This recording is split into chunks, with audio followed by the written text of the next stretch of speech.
Hi, creative വെള്ളിലേക്ക് എല്ലാവർക്കും സ്വാഗതം. Watermelon ഉപയോഗിച്ച് നമുക്കൊരു വെറൈറ്റി ജ്യൂസ് തയ്യാറാക്കിയാലോ? അപ്പോൾ ഇതെങ്ങനെയാണ് ഉണ്ടാക്കുന്നത് നമുക്ക് നോക്കാം.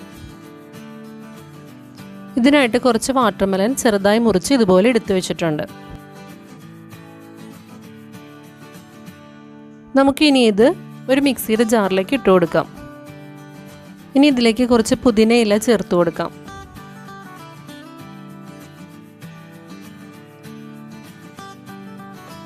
ഇനി വേണ്ടത് 2 ടീസ്പൂൺ നാരങ്ങ നീരാണ്. അതും കൂടെ ചേർത്ത് കൊടുക്കാം. 2 ടീസ്പൂൺ പഞ്ചസാര കൂടി ചേർത്ത് കൊടുക്കാം. ഇനി ഇതിലേക്ക് ഒരു നുള്ളു ഉപ്പ് കൂടെ ചേർത്ത് നമുക്ക് ഒന്ന് നന്നായിട്ട് അടിച്ചെടുത്തിട്ട് വരാം. ജ്യൂസ് ഇവിടെ റെഡി ആയിട്ടുണ്ട്. ഇനി നമുക്കിതൊന്ന് അരിച്ചെടുക്കാം. അരിച്ചെടുത്ത ജ്യൂസ് ഇതുപോലെ 2 സെർവിങ് ഗ്ലാസ്സിലേക്ക് നമുക്ക് മാറ്റാം. അതിനായിട്ട് ഗ്ലാസ്സിലേക്ക് കുറച്ച് ഐസ് ക്യൂബ്സോ അല്ലെങ്കിൽ ഐസ് ബോൾസോ ഇട്ട് കൊടുക്കാം.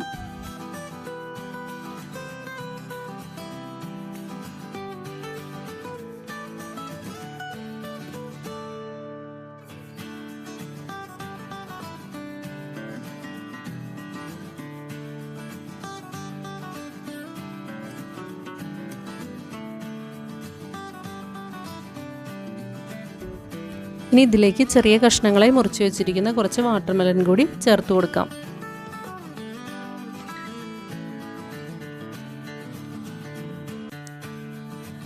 അരിച്ചു വെച്ചിരിക്കുന്ന ജ്യൂസ് ഗ്ലാസിൻ്റെ പകുതിയോളം ഒഴിച്ചു കൊടുക്കാം.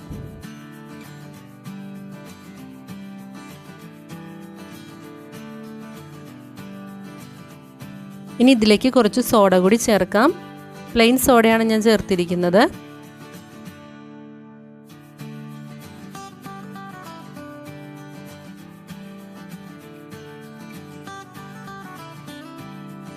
ഇനി ഇതിൻ്റെ മുകളിൽ പുതിന ലീവ്സ് വെച്ചിട്ട് നമുക്കത് ഗാർണിഷ് ചെയ്തെടുക്കാം.